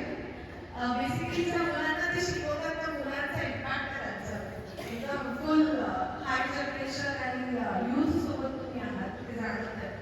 मी तुमचा प्रश्न वेगळी समजली का पहिले ते मी रिपीट करते. तुमचं म्हणणं आहे की हे सगळं करत असताना यांचा दिवसभराचा स्ट्रेस किंवा यांचा त्याला न्यूट्रल करून कसं मेंटेन करायचं. ओके, तर याच्यासाठी मी वेगवेगळ्या अँगलने आन्सर देते. बेसिकली जे काही आपण बोललो मुलांसाठी ती एक बेसिकच रेमेडी आहे स्वतःला न्यूट्रल करायची. तिथून सुरुवात करतो. जेव्हा तुम्ही ऑफिसचा स्ट्रेस घेऊन आलात, घरी एंटर करताय, तर घरी ऑफिस आहे का? लॉजिकली पाहायला गेलं तर नाही. पण त्या मुलाचा चेहरा पाहिल्यानंतर की आता हा मुलगा आणि मी आमने सामने आहे, आपण जर त्याच्यासोबत क्वालिटी टाइम लावला तर आपण स्वतः न्यूट्रल होतो. पॉईंट पण आपली अपेक्षाच नसते की त्याच्यासोबत टाइम लावावा बसून मोबाईल सोबत. कारण नसताना युद्धाचा बातम्या बघतो, कारण नसताना गॅस सिलेंडरचं अजूनही टेन्शन होतं. हे तर आता झालंय, पण कारण नसताना उगाचच रील बघतोय आणि उगाचच तर्क लावतोय, काश असं पण माझ्यासोबत झालं असतं. हे ज्या अननेसेसरी गोष्टी आहेत. फर्स्ट तुमची प्रायोरिटी तुम्हाला न्यूट्रल करायला जे नॅचरली आहे ते म्हणजे मुलं. त्यांच्यामुळे तुम्हाला ना एक पॉज मिळतोय, एक गॅप मिळतोय. तुम्ही 2-3 तासासाठी जेव्हा 4 तासासाठी घरी येताय, जर तुम्ही तिथं लॉजिकली कामासाठी काही नाही करणार तर त्यावेळेस जे करताय ते काम करणं. जरा रिपीट करा, ज्यावेळेस जे काम करतोय तेच करणं. घरी आल्यावर कामाचा स्ट्रेस हे स्वतःला ओव्हर स्ट्रेस करणं. लक्षात येते? मग रेमेडी काय सांगितली? मुलं आणि मुलांसोबतचा क्वालिटी टाइम. लक्षात आलं? दुसरी छान गोष्ट स्ट्रेसला न्यूट्रल करायला जे मुलांसाठी सकाळी आणि संध्याकाळी बोलतो ते आपल्याकडनं नाही होणार ना. दिवा लावलं, कोणाचं श्लोक बोलणं, स्पेशली इथून एखादी आईला म्हणते दिवा लावली बस, त्याचा मुलांना इंटरेस्ट नाही, पण चल आपण बसू, त्याचा त्याला जास्त इंटरेस्ट. मग तुमच्या काका, मावशी, सासर, माहेर काहीही स्ट्रेस असू द्या, त्या 5 ते 10 मिनिटांमुळे तुम्हाला वाटतं का तुम्ही पुन्हा रियालिटीत याल? ऍटलीस्ट कळेल तरी ना. आणि याचा बेस्ट पार्ट म्हणजे सायंटिफिकली सांगते स्ट्रेस मॅनेज करणारा एक खूप सुंदर रेमेडी आहे. ते म्हणजे फक्त प्राणायाम. आपला श्वासोश्वास कसा चालू आहे त्याच्यावर स्ट्रेस लेवल मॅटर करते. आपण टेन्शनमध्ये आलो की श्वास जोरात घेतो, माहिती आहे तुम्हाला? फक्त बघा आपला श्वास कसा चालू, त्याला फक्त लांब आणि दीर्घ जरी केला ना तरी आपण वास्तविकतेत येऊ शकतो, कम्प्लीट नाही पण थोडं. पण आजकाल आपली ती चॉईस नसते. झोपताना स्ट्रेस घ्यायचा आहे आणि मी बऱ्याचशा गोष्टींना म्हणते सेल्फ टॉक ही छान रेमेडी आहे. रिपीट करा काय? Self talk. एखादीचा फोन आला की तुम्हाला ब्लाऊज येईल मी सांगते, आपली बुद्धिमध्ये वाढत असलं पाहिजे का कमी करतो काय आपण? जर कळतंय आपल्याला की आपण कारण नसताना वाढवतोय तर आपली चुकी आहे ना. तिला दोन शब्द प्रेमाने बोलणार सोड ना, आयुष्य होत राहणार. कारण की आपण आणखी त्या गोष्टीकडे द्यायचं आणि असंच आहे, आपल्या आसपास कोणी समजूनच घेणार नाही आणि आपल्या नशिबीच हे आलंय. ह्या गोष्टीला जे सर म्हणलं आहे स्ट्रेस आहे, पण पहिले ते वर्गीकरण करा, कामाचा कोणता बिनकामाचा कोणता. रिपीट करा, कामाचा कोणता आणि हे माझं प्रॉमिस आहे. आजून जास्त बिनकामाचा स्ट्रेस घेत असतो. स्ट्रेस वाढवणं हे आपल्या हातात आहे ना. आणि जर तुम्हाला तुमची ग्रोथ, तुमचे पैसे, तुमचे रिलेशनचा जो स्ट्रेस असेल तर त्याला सेल्फ टॉक करताना ऍक्शनशी जोडा. जरा रिपीट करा, कशाची? आपल्याला सकाळी 8 ते 9 वाजेपर्यंत उठायचं नाही म्हणायचं आयुष्यात खूप स्ट्रेस आहे, आय एम सॉरी. मग तुम्ही तुमचा स्ट्रेस, जर तुम्हाला तुमचं स्ट्रेस, तुमचं टॅलेंट सकाळी उठवायला जर प्रयत्न करून देत असेल, तुम्हाला बॉडीला ऍक्टिव्ह करून द्यायला प्रयत्न करत असेल तर आपण ठीक आहे. तर यांनी मांडलेला विषय एवढा मोठा आहे ना की मी 7 तास बोलले तरी कमी पडेल. पण मला तुझा प्रश्न माहिती अजून एक क्वेश्चन आहे. काय सर हे एक वर्कशॉपच वाढवतात. अजून एक जस्ट एक लास्ट क्वेश्चन आहे. जस्ट एक क्वेश्चन आहे. कारण की जे मी रोज बघतोय ना त्या गोष्टी मला रोज क्वेश्चन करतात त्या गोष्टी, म्हणून मला हा प्रश्न विचारणं फार गरजेचं आहे. जर सपोज तुमचे मुलं आहेत किंवा मुली आहेत, सपोज ते काही गोष्टीचा डिमांड करत आहे, ठीक आहे, आज त्या गोष्टीचा डिमांड करत आहे, तर पॅरेंटनी काय करायला पाहिजे? लगेच अवेलेबल करून द्यायला पाहिजे की डिले करायला पाहिजे किंवा डिनाय करायला पाहिजे? बिकॉज कारण की मी फॅमिली फार्मर बॅकग्राऊंडमधून येतोय, माझी परिस्थिती खूप लो लेवलची होती, पण मी आता ठीक आहे, व्यवस्थित आहे. आणि मी आता 1-1 रुपये खर्च करत असताना मी माझं सांभाळून खर्च करतो, ठीक आहे का? कारण की माझ्या जे चाइल्डहुड पासून माझ्यावरती जे सिच्युएशन्स आणि जे सराउंडिंग होतं त्यांनी मला शिकवलं की 1-1 रुपया कसा उडवायचा किंवा खर्च करायचा, ठीक आहे. मग ह्याच्यामध्ये मला ही शिकवण मिळाली की माझ्या एवढे गरीब होते म्हणून मी आज ह्या स्टेजवरती पोहोचलोय की विदाऊट एनी वेस्टेज किंवा छोट्या गोष्टीची जाणीव असणं किती इम्पॉर्टंट आहे त्या गोष्टी मला आज कळल्या आणि अगदी कसं वागतोय. तर मला म्हणायचं की सर सपोज आपण आपल्या मुलांना जर सपोज एव्हरी टाइम ज्यावेळेस काही डिमांड केली त्यावेळेस आपण त्यांना अवेलेबल करून देतोय, मग माझं असं म्हणणं आहे की त्यांच्या ब्रेनवरती आपण काय करतोय की जसं डिमांड केलं त्यांनी तसं आपण अवेलेबल करून देतो. त्याच्या ब्रेनवरती कोणता परिणाम होतोय हे आपल्याला कळत नाही, ठीक आहे. पण ऍट द एंड कधी 10-15 वर्ष 20 वर्ष झाले ना त्यावेळेस आपल्याला कळते हे ऍट द एंड रिझल्ट कधी मिळतो आपला 15 ते 20 वर्ष नंतर, ठीक आहे. तर मग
माझी प्रोग्रामिंग काय होते, मागितल्याशिवाय मिळत नाही. जरा रिपीट करा, प्रोग्रामिंग काय होते, मागितल्याशिवाय मिळत नाही. तर पहिलं आपलं कर्तव्य काय आहे की आज बाबा खुश आहे, आज आई खुश आहे, आज आम्ही कुठेतरी गेलो होतो आणि तुझ्यासाठी सरप्राईज. हा विषय पैशाशी कनेक्ट नाही करायचा, हा इमोशनशी कनेक्ट करायचा. कशाशी? भावना. त्याच्या उशीच्या खाली हळूच काहीतरी ठेवलं आणि म्हणायचं बघ रे, उशीच्या खाली माझा पेन तर नाही राहिला. आणि तर मुलाला जेव्हा सवय लागते ना, आणि माझ्या बाबांनी रोज सांगतं काहीतरी माझ्यासाठी आणून ठेवलं होतं, तर ते किती किमतीचं आहे ते बघत नाही, ते किती व्हॅल्युएबल आहे विथ द इमोशन्स ते बघतो. पहिलं कळलं. प्रोग्रामिंग काय सेट झाली की मला मागायच्या आधी मिळतं. हे प्रयत्न कर छोट्या छोट्या गोष्टी. आता डिमांड झाली की लगेच द्यायचं का, तर त्याच्यात खूप पॅरामीटर आहे. ती किती नेसेसिटी आहे, ती किती इम्पॉर्टंट आहे, उद्या एक्झाम आहे आणि आज त्याला करत पाहिजे आणि ते खरंच पाहिजे आणि तुम्ही हा लॉ घेऊन बसला, डिमांड असेल तर द्यायचं नाही म्हणजे आपल्याला. आता उद्या परीक्षा आहे, नाही सापडलं किंवा काहीतरी झालं, अशा वेळेस ती गरज आहे. लक्षात येते? मध्ये त्याच्याकडनं हरवले असतील, तुटले असतील, ठेवण्यात आले, तर उद्या परीक्षा आहे याचं गांभीर्य लक्षात घेऊन ही डिमांड पूर्ण करावी लागेल. आणि पण तुम्ही बाहेर फिरायला जाताय, मॉलमध्ये जाताय आणि घरीच मुलगा म्हणतो घेऊन चला ना, मी फक्त आईस्क्रीम खायला आणि वापस येईल, आणि टॉय शॉपमध्ये उभा राहतो आणि म्हणतोय मला नाही तर मग जमिनीवर बसतोय, ओरडतोय, त्याचा चेहरा फिरवून बसतोय. अशा वेळेस जर ती नेसेसिटी नाही, ती गरज नाही, तर त्याला पहिले तर आठवून द्यायचं की घरचं प्रॉमिस काय होतं, फक्त आईस्क्रीम खाणार होतो, आता नाही म्हणून. लक्षात येतं? टीनेजसाठी, कारण तुमचं बोलणं समजू शकतात. दुसरी महत्वाची गोष्ट, मुलांनी डिमांड केल्यावर त्याला प्रश्न करायला शिका. काय प्रश्न? कशासाठी? का? नाही घेतलं तर चालणार नाही का? एवढं गरजेचं आहे का? हे किती दिवस तुझ्या वापरात येणार आहे? हे प्रश्न देता देता बरेचसे आर्थिक थकून म्हणतात ना, उत्तर नसतात. हे कोणासाठी? टीव्हीच वाढायचं. पण तेव्हा असं अंगावर धावून गेल्यासारखं बोलायचं, मग ते तुम्हाला खूप वेगळा इम्पॅक्ट पण द्यायचं. पण आता जर तुमचं मुलं कमी वयाचे आहेत ना, तर डिमांडचा एक रेशो आहे, 10 पैकी 5 पूर्ण करायचे. 10 पैकी आणि 5 ला नाही म्हणायचं. म्हणजे त्याला नेहमीच हा अनुभव नको की माझ्या आईवडील नाही मागितलं तर नाहीच म्हण. जर त्याने सांगितलं आणि ती वस्तू बजेटमध्ये, ती त्याला कामाला पण येणार आहे, तुम्हाला वाटतंय भले ती गरज नव्हती पण ती कामाला येणार आहे, किंवा तिथं एखादी ऑफर चालू आहे आणि ती महत्वाची आहे, अशा वेळेस तुम्ही त्यांच्या डिमांडपैकी 50% पूर्ण करायचं, 50% ला थांबायचं. आणि एक शेवटचा माझं फॉर्म्युला शिकवते. लहान मुलांना, मोठ्यांना नाही कामाला येणार, लहान मुलांना ना एक कन्सेप्ट डेव्हलप करा चांगल्या वागण्याची, चांगलं बिहेव करण्याचं जे काही आहे, किंवा आज त्यांनी व्यवस्थित जेवण केलंय, सांगितलं, ते ऐकलंय, तर त्याला म्हणायचं तुझे पॉईंट वाढले. काय म्हणायचं? तुझे. मग माझ्याकडे ना माझी मुलगी लहान असताना किंवा क्लायंटला बऱ्याचदा मी कॉईन आणायला लावते किंवा स्टार, हे 8 वर्षाच्या खालीच जाऊ शकतो. त्यांनी चांगलं वागलं ना की त्याला त्याचे कॉईन द्यायचे, पैसे नाही, कॉईन द्यायचे. त्या कॉईनची व्हॅल्यू ठरवायची आणि महिन्यातनं एकदा ना ते कॉईन त्याला इनकॅश करून द्यायचे की याचे पॉईंट ना 200 झाले. किती? 200. तू 200 रुपयाचं काहीतरी घेऊ शकतो, चल माझ्यासोबत. मुलं ना व्यवहारिक बनतात, लॉजिकल बनतात आणि त्यांना हे पण लक्षात येतं की मागच्या वेळेस 200 पॉईंट पैकी मी 150च घेतलं होतं, 50 जमा. किंवा कधी कधी खूप वर्ष तुम्हाला चांगले आई बाबा दाखवायचे असतील ना, 250चं आवडलं ना तर म्हणा 50 आता दिले, पुढच्या महिन्यात वापस देऊ. कळतंय कॅल्क्युलेशन कसं शिकवतो? आपण करू तेवढं कमी आहे. तर सरांचा जो मूळ प्रश्न होता की डिमांड नेहमीच ऐकायची का, तर according to situation, according to priority गरजेची आहे आणि तिथं तुम्हाला ऑप्शन नाही ऐका. पण मुलं म्हणतील आणि लगेच देणं हा जो पालकांचा स्वभाव झाला आहे खूप चुकीचा.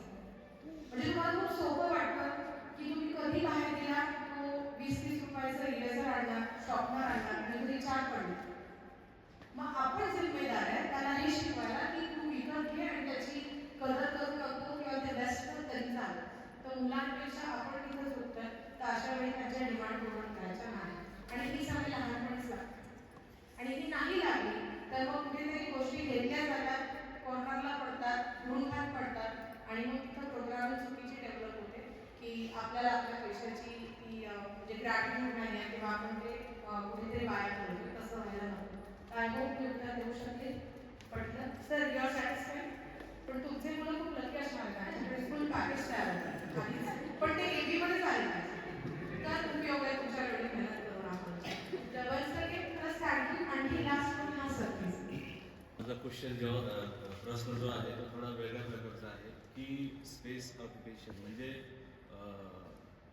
पेट्रोल पंप आहे, समोर गाडी पेट्रोल भरल्यानंतर किती वेळ थांबायचं आणि मागचा वेटिंगमध्ये आहे त्याचा विचार न करता त्याला गप्पा राहणं, ही जी वृत्ती आहे ती मुलांमध्ये विकसित होते. जसं की स्टेज एकदा माईक आला आहे की सोडायचं नाही, आणि आता आपण जे शेअरिंग केलं आहे आमच्यासोबत तसं न करता आपणच हे करायचं, म्हणजे स्वतःचं वेळ जास्त व्यापून घ्यायचा आणि दुसऱ्याला शेअर नाही करू द्यायचं. ही जी वृत्ती आहे मुलांमध्ये जोपासत चालली त्याबद्दल काय सांगा? एक तर खूप डीप प्रश्न आहे आणि मला तुमच्याकडे जरा जास्त क्युरियस आहे, मी रिसर्च करतो आणि मे बी हा प्रश्न पण तुमच्या स्वभावामुळेच एवढा डॅपने विचारला. बेसिकली मुलांमध्ये हे जे वाढत चाललंय ना त्याचा एक मेन वीक पॉईंट असतात की कुठेतरी समोरच्याचा रिस्पेक्ट आणि ग्रॅटिट्यूड कमी झाल्यामुळे सेल्फवर जास्त मुलं कनेक्ट झाले. आज 10पैकी 8 मुलांचा स्वभाव असा आहे की माझ्याकडे आलं की मीही माझा फायदा करून घ्या आणि मग बाकीच्यांचा किंवा मागच्याचा किंवा सराउंडिंगचा सोशलचा इम्पॅक्ट त्यांच्या विचारात येत नाही. तर मला वाटतं की ही लॉंग टर्म प्रोसेस आहे, एकदम एकूण रेमेडी की त्याच्यातनं रिझल्ट नाही येणार. पण बेसिकली घरामध्ये जर ते एकमेकांच्या ग्रॅटिट्यूड्स आणि जर वातावरण असेल की आज मोठ्या मुलं लहानाला म्हणतो की अरे मी नंतर करतो तू कर, किंवा तो बाबांना म्हणतो नाही बाबा तुम्ही पहिले जेवायला बसा, किंवा त्याच्या डोक्यात या गोष्टी आपोआप ऑब्झर्वेशनली कशा येतील जर पॅरेंट्स, म्हणजे आज बऱ्याचदा आईची ही भूमिका असते. जर स्वयंपाक खूप छान बनला आहे तर तिला कळतं की ठोकल्यात तर 2च पोळ्या आणि मे बी आज भाजी जास्त आवडली तर आई स्वतः थांबते, भूक असते तिला. हे जेव्हा ऑब्झर्वेशन मुलांमध्ये येत राहील ना त्यानंतर ते घडतं. तर फर्स्ट आहे ऑब्झर्वेशनमध्ये येऊया. असेच त्या आसपासच्या मुलांमधनं अडॉप्ट करतात. आता त्याचे मित्र कसे, त्याच्या आसपासचे मित्र जर ते तेवढे गिव्ह अँड टेक करणार आहेत ना तर हा करेल. पण आजकाल मित्र पण सेल्फ झाले आणि तोही सेल्फ झाला आहे. इथं जे सगळ्यात मोठं चॅलेंज आहे तर ज्याला मी म्हणते EQ कमी झालं, इमोशनल क्वेश्चन कमी झालं.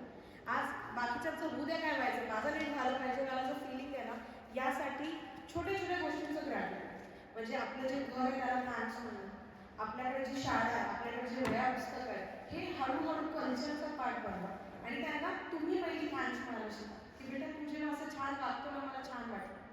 आज तू आपल्या कॉलेजच्या मुलाला पहिला प्रेफरन्स दिला, तू त्याचा विचार केला आणि मग तू तुझा केला. अशा ठिकाणी ना बोलून ॲप्रिशिएट करा, म्हणजे आपल्या मुलालाही कळेल की हे योग्य आहे, हे वेगळे चांगलं नाही. तर जिथं तो असं करेल त्या गोष्टीला तुमचं ॲप्रिसिएशन एक पालक म्हणून सेम गोष्टी शाळेतनं वाढवली जाऊ शकते.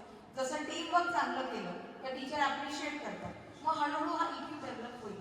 पण हा खरंच सध्याचा खूप चॅलेंजिंग विषय आहे. आज घरात जरी कोणी एक्सपायर झालं ना तर 1 नाही 2 दिवसाच्या मग दुखवता नसतो.